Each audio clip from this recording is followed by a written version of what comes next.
ایک دور وہ ہے کہ جہاں پر خصوصی افراد کا جو معاشی استحکام ہے اس کا بھی خیال کیا جا رہا ہے، ان کے معاشرتی سٹیٹس کو بھی جو برقرار رکھا جا رہا ہے، ان کی مذہبی ضروریات کو بھی پورا کیا جا رہا ہے جو معاملات ہیں، اور پھر سیاسی حقوق بھی ان کو دیے جا رہے ہیں کہ اگر وہ مثال کے طور پر سیاسی موو میں کہیں انوالو اگر نہیں بھی ہیں تو ان کی نمائندگی کو باقاعدہ پیدا کیا جاتا ہے یا ظاہر کیا جاتا ہے۔ اچھا، خصوصی افراد کے معاشی، معاشرتی، مذہبی اور سیاسی حقوق آج کے دور میں افسوس ہوتا ہے کہ وہ آج بھی کھڑے ہو کے احتجاج کرتے ہیں، ڈیمانڈز کرتے ہیں۔ پیپرز میں تو ہمارے پاس سب موجود ہے کہ صاحب یہ ان کے لیے حقوق ہیں، امپلیمنٹیشنز اس کی موجود نہیں ہے۔ مفتی صاحب نے ایک جملہ کہا، میں اسی سے ہی استفادہ کرتے ہوئے اپنی بات کا آغاز کروں کہ ایک ہے اسلام کی تعلیمات اور دوسری طرف ہے آج کے مسلمان۔ اسلام کی تعلیمات تو کیٹیگوریکل اتنے احکامات عطا کرتی ہیں، اور جیسا کہ آپ نے کہا کہ پیپرز میں تمام چیزیں موجود ہیں اور کتاب ہدایت میں ساری چیزیں موجود ہیں، لیکن جو فقدان ہے وہ امپلیمنٹیشن کا ہے۔ امپلیمنٹیشن اگر یہاں داخل ہو جائے تو آج کا مسلمان حقیقی طور پر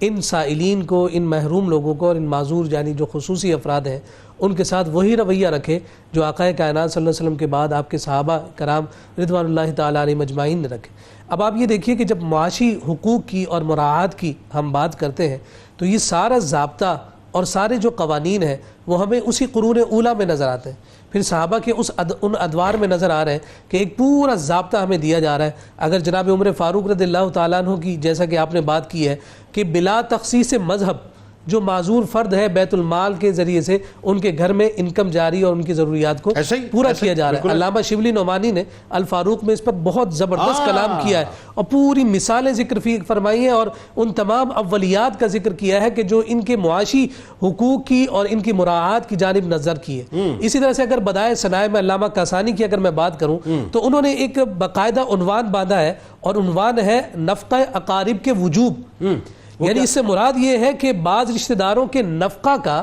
بعض رشتہ داروں پر واجب ہونا۔ ٹھیک ہے، اس میں انہوں نے اس بات کو بھی ذکر کیا ہے کہ خاندان کے کچھ مفلس رشتہ دار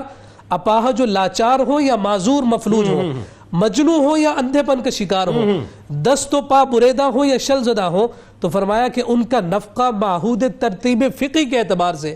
دیگر جو سالم الاعضاء افراد ہیں ان پر واجب ہو جاتا ہے۔ یعنی اس کا مطلب یہ جو اقربا ہیں ان پہ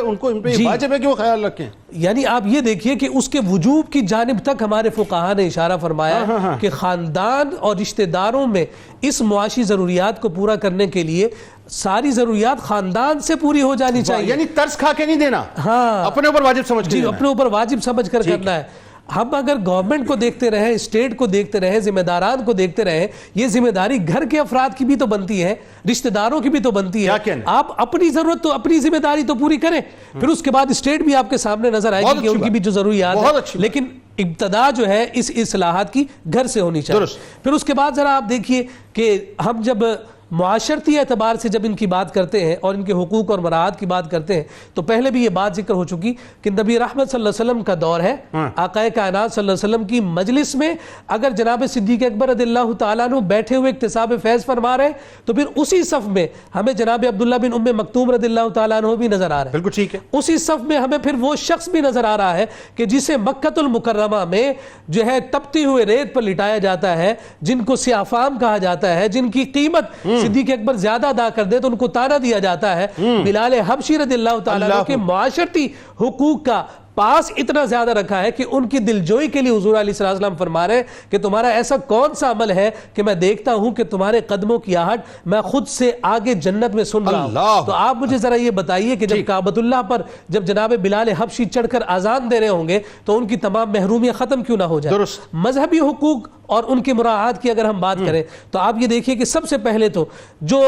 بہت ساری عبادات ایسی ہیں کہ جن میں ہمیں جسمانی طور پر مشقت کرنی پڑتی ہے، لیکن جو جسمانی معذور ہے اسے رعایت دے دی گئی، اسے استثناء دے دیا گیا۔ اگر کوئی شخص مالدار ہے، مثال کے طور پر کوئی مالدار ہے مگر اپاہج ہے، کمزور ہے، لاغر ہے، تو اس کے لیے لیکن مالدار ہونے کی وجہ سے حج اس پر قائم ہو گئی، فرمایا حج بدل کر لو، وہ رعایت ریلیف دے دیا۔ اسی طرح سے دیکھیے کہ روزہ ہے، کمزور ہے، روزہ نہیں رکھ سکتا، فدیہ دے دو، تمہاری عبادت مکمل ہو گئی۔ بصارت سے محرومی ہے، لنگڑے پن کی وجہ سے اگر چلنے پھرنے سے معذور ہے تو انہی دونوں عذر کو لازمی قرار دے کر بہت سارے اصحاب ایسے ہیں، جمعہ وغیرہ، پھر ان یہ ساری چیزیں جو ہے یہ مراعات مل جاتی ہیں۔ سیاسی طور پر اور حربی حقوق اور مراعات کی جب ہم بات کرتے ہیں تو جیسا کہ آپ نے ذکر کیا کہ جناب وہ سارے کے سارے